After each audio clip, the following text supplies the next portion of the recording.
Hello, this is Brother Joseph. I want to talk to you about the latest article I wrote on bad Catholic apologetics.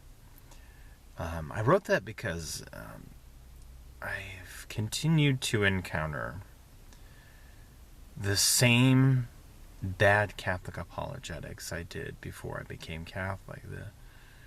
These bad Catholic apologetics revolve around two things.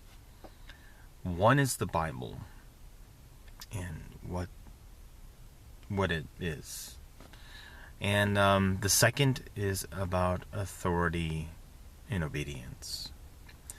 I've addressed authority and obedience before. I addressed it in an article, several articles, but one, namely, is "Do Not Follow," which really helps better define where those lines are. People rush to one to two extremes. They either rush to where many Protestant and evangelicals do, and they want to discard all authority and obedience to any authority. Or you have what the bad Catholic apologetics do, and that is rush to the other extreme and say that, like, the Pope and the bishops have all authority, which is just a disastrous thing to argue or to believe. It's very dangerous to attribute all authority to a human is extremely blasphemous and sacrilegious. That belongs to God alone. He is given some authority to the Pope and bishops. He's given a certain type of authority in a certain area to the Pope himself.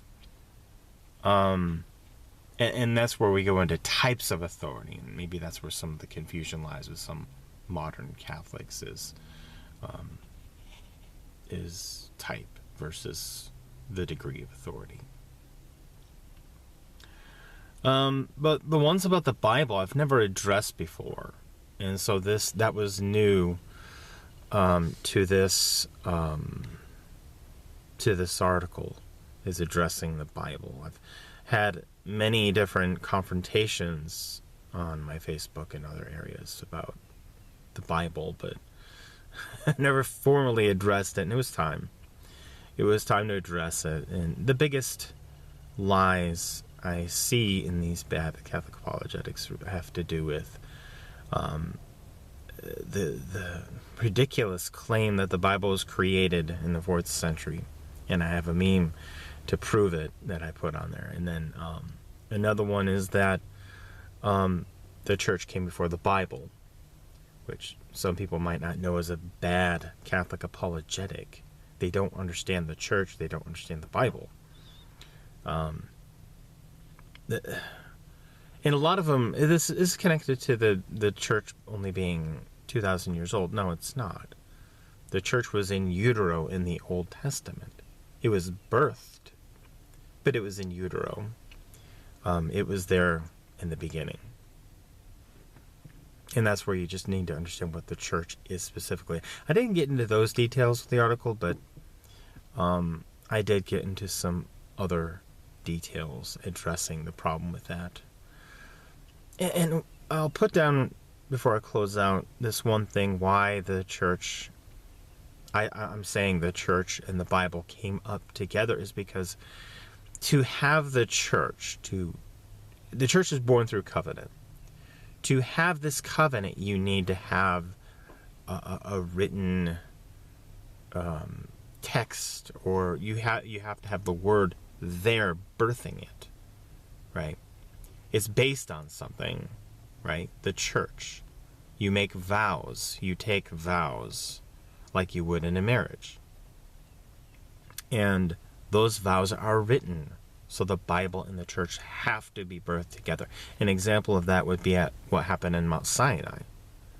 You have the words of the covenant there at the formation of the Mosaic church.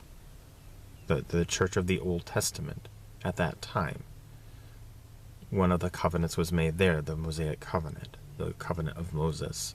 at Mount Sinai. So that's an example how they have to come together.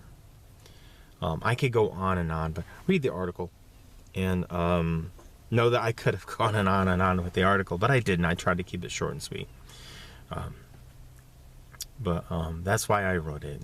I found it necessary. I've had enough of those squabbles and seen enough bad Catholic apologetic memes to last a lifetime. But that's all I have. And as always, God bless.